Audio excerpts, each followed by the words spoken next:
Hey everyone, this is Landon with Data Wing with another quick drone business tip.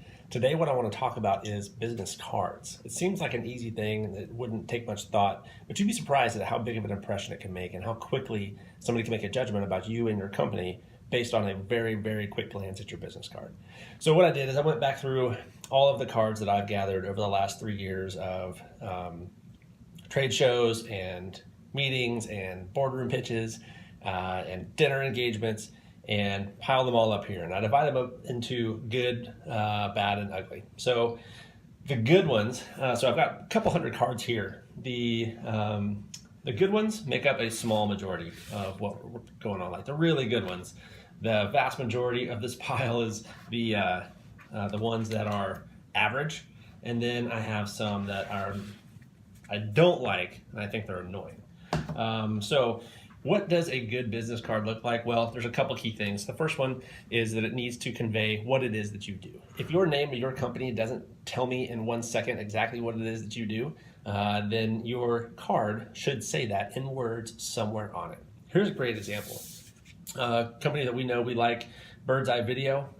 They do a good job of franchising drone programs. So pretty clear exactly what it is that they do. And then the backside, they have some good information about their services down to exactly what it is that they do. Very clear for me to look at this card, very quickly make a determination about who they are, what they do, where they are, how to get in touch with people, the person that gave me this card, right?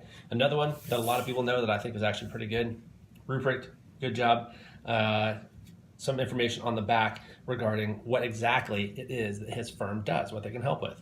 Very helpful as I go back through these cards, 6 to 9 months later, and I frankly may not remember the face of the person that gave them to me, but I can go back and remember exactly what that company does.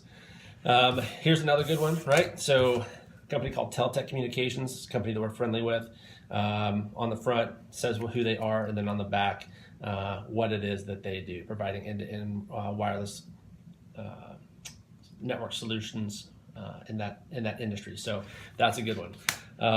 The other thing to think about is the thickness of your card, right? So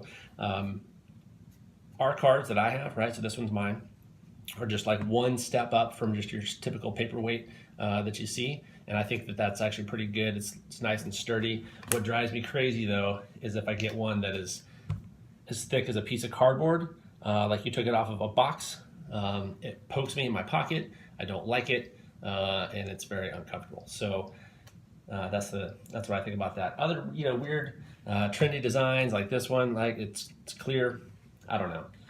Not for me. Doesn't convey to me stability and maturity in a business. So that's just my opinion. Anyways, but that's it for business cards. Hope you found this informative, and will consider some of this information as you go forward with your small business. Thanks.